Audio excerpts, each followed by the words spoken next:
जी हाँ दोस्तों, जीवन में उन्नति का एक ही उपाय है, सतत प्रगतिशील होना। निरंतर प्रगति ही आपको उन्नति के शिखर तक ले जा सकती है। आज आप जो भी कर रहे हैं, उससे आप उन्नति के कितने करीब जा रहे हैं, यह आपके काम की प्रगति से ही पता चलता है। अतः जीवन में उन्नति पाने के लिए प्रगतिशील होना अत्यंत आवश्यक है। दोस्तों, जीवन में उन्नति के उपाय यह है कि प्रगतिशील मनुष्य में दो गुण होते हैं, पहला निर्भयता और दूसरा मौलिकता। दोस्तों, निर्भयता उसे तमाम अवरोधों से लड़ी डियाहने की शक्ति देता है और मौलिकता नवसृजन के लिए प्रेरित करता है। निर्भयता आत्मविश्वास से जुड़ता होता है और आत्मविश्वास अंधेरे में उजाले की लौ जलाए रखता है। ऐसे लोग सदैव ही अपने कौशल और साहस से उन्नति प्राप्त करते हैं। जी हाँ दोस्तों, शक्ति और इच्छा से अवसरों को सर्वोत्तम सफलता तक पहुंचाना उनकी मौलिकता और निर्भयता के कारण ही है।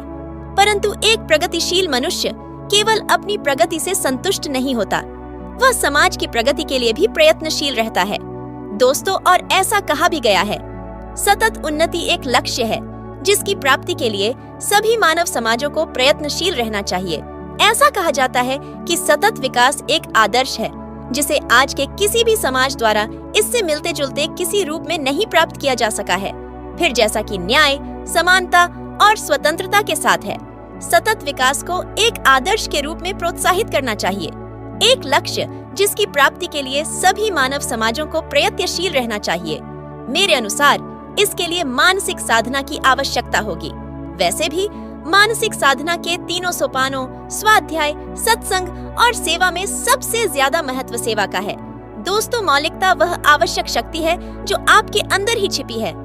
आप बाहरी सहायता से सफल होंगे, यह भ्रम जितनी जल्दी दूर हो जाए उतना ही अच्छा है। बाहरी सफलता में कोरी प्रशंसा छिपी रहती है जो मनुष्य को आत्म केंद्रित बना देती है। एक बार मैं, मुझे और मेरा की लत लग जाए तो मनुष्य पतनगामी हो जाता है। जब अन्य गुण साथ छोड़ देश जाते हैं, तब अध्यवसाय ही मनुष्य को विजयी बनाता है। दोस्तों, मौलिकता निरंतर अभ्यास से बनी रहती है। नेपोलियन और रावण में यही अंतर था। रावण सबल था पर संकल्प शक्ति से कमजोर था। नेपोलियन निर्भय होने के साथ साथ संकल्प का भी पक्का था। इसीलिए तो हाथ में स्वयं से रेखा बनाकर विश्व विजय के लिए निकल पड़ी। जब तक ये दोनों गुण मौजूद हैं, उन्नति के साथ कल्याण भी होता रहेगा। दोस्तों, एक बात याद रखनी चाहिए कि प्रत्येक बाधा शाप नहीं होती।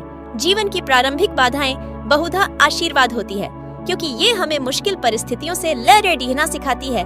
जीवन वह नहीं है जो हमारे साथ घटित होता है, बल्कि जीवन वह होता है जो घटता है। हर नए पल को गले लगाकर उसे बेहतर बनाने की कोशिश करता है।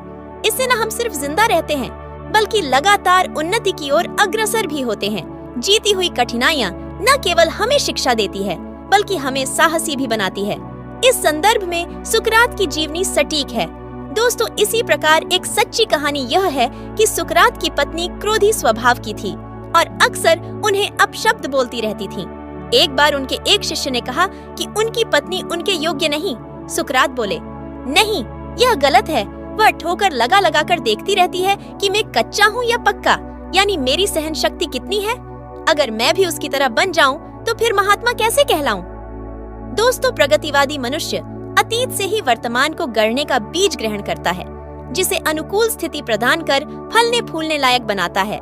स्व उत्थान से पर कल्याण का मार्ग सहजता से प्राप्त होता है, बशर्ते कि मन अभिमान से परे हो। दोस्तों, जब हमारी चेतना सहज जीवन के सहज आनंद, प्रकृति और खुशी पर होती है, तब प्रतिकूल संभावनाएं भी अनुकूल होने लगती है। जब हमारा फोकस अच्छे तन और मन की ओर होगा, तो जाहिर सी बात है हम उन्हें नुकसान करने वाली चीजों से दूर ही रखेंगे। दोस्तों, यह प्रसंग आपको कैसा लगा कमेंट में जरूर बताएं, औरों के साथ भी शेयर करें और चैनल पर नए हैं तो चैनल को सब्सक्राइब जरूर कर ले। धन्यवाद दोस्तों।